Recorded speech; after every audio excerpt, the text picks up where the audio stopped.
Hello and welcome to this second episode in the beginners series.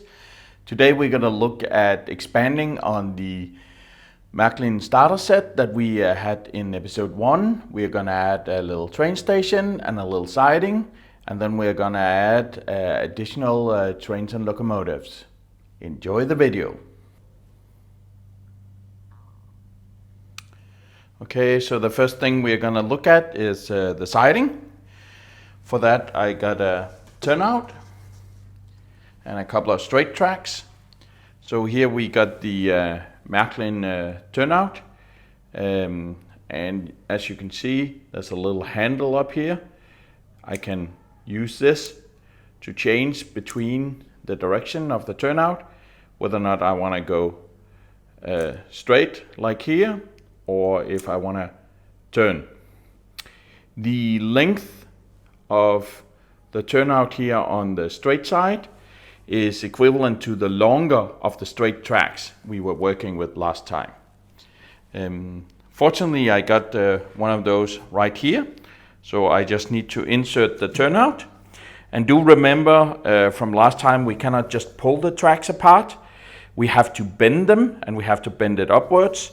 So I want to disconnect here, so I basically just bend and it easily disconnects. I also want to disconnect here, so I basically hold this one down and pull this one up and it disconnects, and I can easily just slide these into place.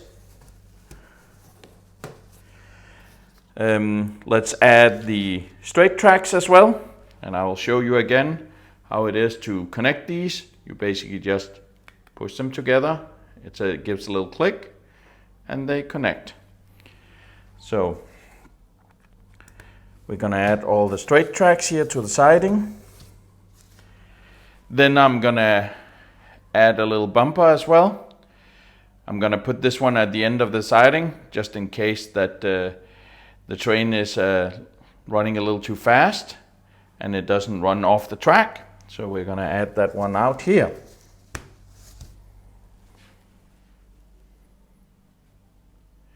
Now let's look at making a small train station. So the intent is to, over on this side here, make a parallel track, and that can be our train station. I'm gonna use these curved turnouts. They're basically like the other straight turnout. You can also manually select which direction you want here. So why am I using the curved turnout instead of the straight one? Well, what it gives me is the advantage. I can start the turnout from already over here and then have a much longer extra parallel line here for the potentially longer trains at the station. So we got those. Of course I need, yes, one in each end. The other thing I need too is some parallel tracks, and do remember from last time that there was 2 different lengths in the starter set, so I need to still have that again. There was basically 2 of the longer and 2 of the slightly shorter ones, so we need those. Furthermore, we need a couple of curved tracks as well, because we need to be able to complete the curve after we insert the turnout. So let's start with the first turnout. I'm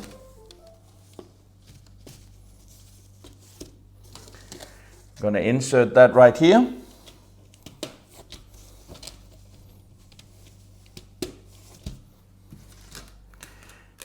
We had one leftover curved track. I'm going to put that in here together with another curved track. Okay. Then we got our extended straight. I'm just going to add those together.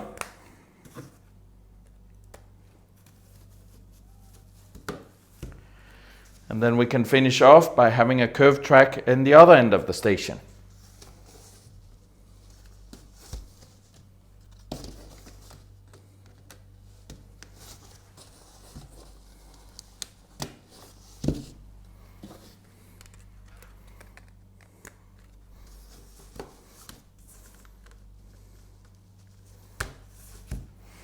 And here we have it. Nice long parallel track for the train station, where we actually can accommodate trains that are quite longer than what we have of the little steam engine. Another tip I can give while I'm at it is if you look at the locomotive here, it's a steam engine with lots of wheels and a tender, trailing tender. If we look at the locomotive we have, it's actually quite a lot smaller. It's only got 3 main wheels, and then the tender is actually part of the locomotive, so it doesn't look right. So we can change that. If we look at the other wrench down here at the locomotive, we can go in there, so we can hit shift and change the locomotive. So we go into configure locomotive. I can click on change locomotive, so I click on the one here next to change locomotive. I can scroll down. There's a loco symbol there. I click on that, and here we got all kinds of locomotives we can choose from. Now there's only a certain set of locomotives we can choose from, so let's see if we can find one that kind of looks like it. And we keep scrolling down, keep scrolling down, keep scrolling down. Still got tenders. We want something without a tender. Oh, there's one. The one we have has a slightly more wheels, so let's see if there's one more. Yeah, there's one here. So that's probably the best we can do. So we choose this one. We use the back button here to get out of the configuration. I hit it again, and now we got a different symbol here. So in this way you can reconfigure all the locomotives. Now let's add another locomotive, or in this case it's actually a small regional sprinter, German regional sprinter. We take our mobile station again. I prefer to hit stop, such that all trains are not moving, so we won't accidentally hit any trains, we won't short circuit anything. This is nice when I'm mounting the train, because I could accidentally short circuit, or I got my attention elsewhere, actually on the train I'm mounting, and I won't notice where the other trains are going. Okay, we got it on the track.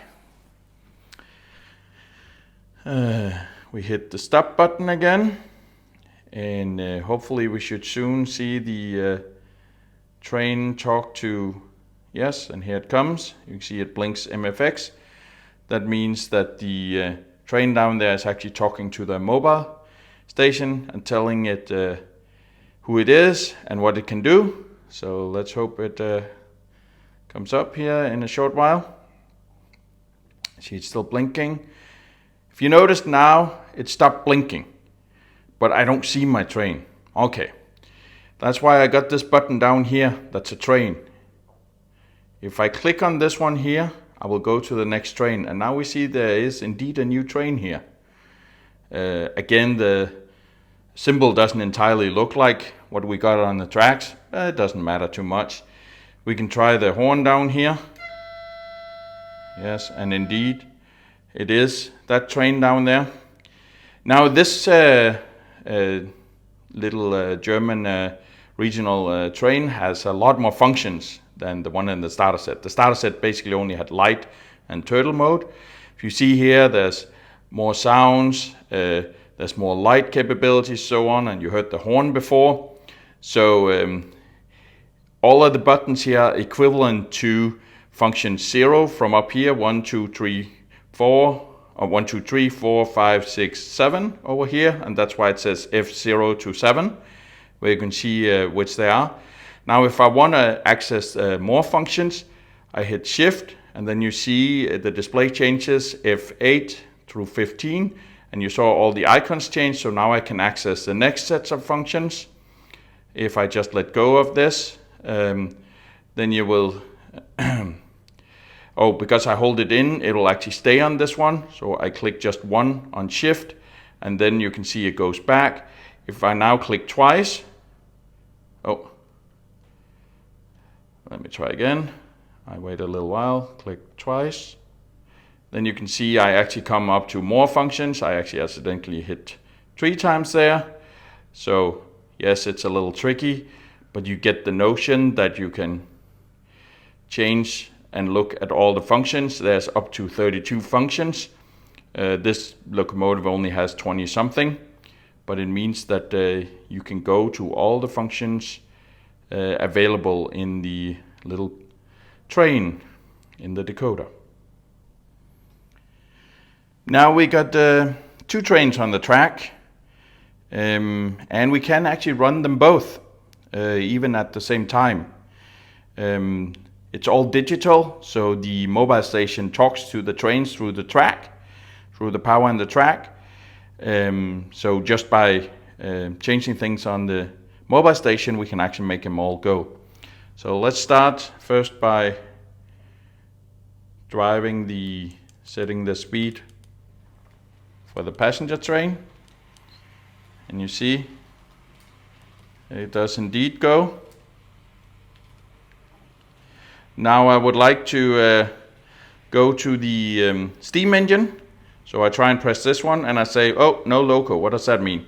Well, it's actually because there can be up to 40 positions, loco positions here in the mobile station. And this one always goes to the next one, not to the previous one. I can hit shift here and you can see this icon changes. Now I can go back using the knob and forward actually also. You can actually see I can scroll it far to the right, and I can go back again. In that way I can change between all the available locomotives that are there. So I go back to my steam engine. I check my steam engine is there. I can actually just turn the knob again. Then now we got 2 trains running. Of course now I have to be a little careful. With 2 trains running, there's a bigger chance of actually something going wrong. And it can be quite tedious to actually try and control both of the trains. But as you see, it goes fine when they're approximately the same speed. Let me try and back the steam engine into the siding again. I'm taking advantage of the turtle mode. Ooh, I better hurry a little. Yep. That could have gone bad. And yes, we can add yet another locomotive. Actually, we can add plenty of locomotives to the tracks. It's basically just a question of how much power the transformer can give. The mobile station can have 40 locomotives. So in this case, I'm gonna hit stop again. I'm gonna put my cool little yellow construction locomotive here on the track.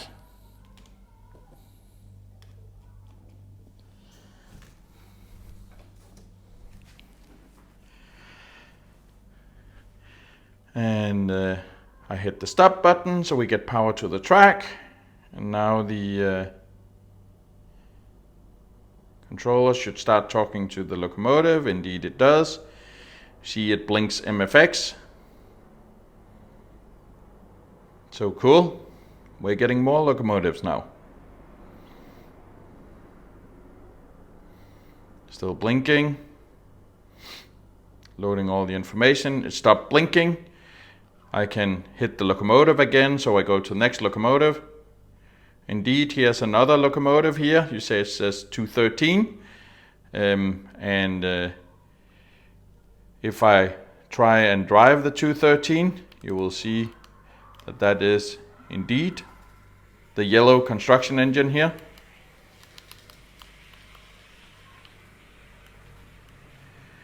And if I was really brave, I could actually run 3 trains. But see, oops, I forgot a turnout there. Whoop! I almost hit the other train. Yes, you gotta be careful what you're doing. Let's try and move that one out of the way. So I hit shift here again, so I can select the locomotive I want. The 648 is actually the passenger train. So let me drive that out of the way.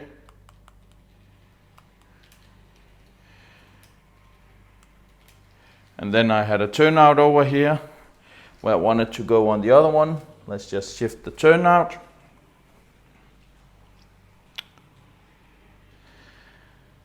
I can select my little construction engine again.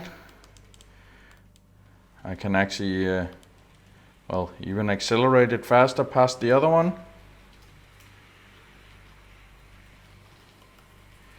So you can see you can easily control more trains. It's more a question of your attention span. I will go back to the steam engine. I will also start that one. Now I'm pushing my lock. As you notice, they're not all at the same speed, and this is of course where it gets dangerous and interesting. But as you can see, easy to get multiple trains running, easy to mount them. It's easy for the mobile station to actually recognize them. And now you see I'm almost hitting the passenger train there. So I hit the stop button, and indeed I was lucky. I didn't hit the passenger train, but you see all my trains stopped. So this is very, very handy way of actually getting out of a situation that could end in disaster. Now, the train I had that was speeding was the steam engine. Even in stop mode, I can actually change the speed. It will of course not change the speed, but when I hit go out of stop mode again, all trains will actually resume the previous speed, but now the locomotive or steam engine will actually go to speed 0. So let's try it. And you hit 0 and you see the two others drive, but the steam engine doesn't. So when you're in your stop mode, and I'm going to hit stop again because I don't want to hit the steam engine. When you're in the stop mode, you can also change the speed and so on. So all in all, pretty joyful.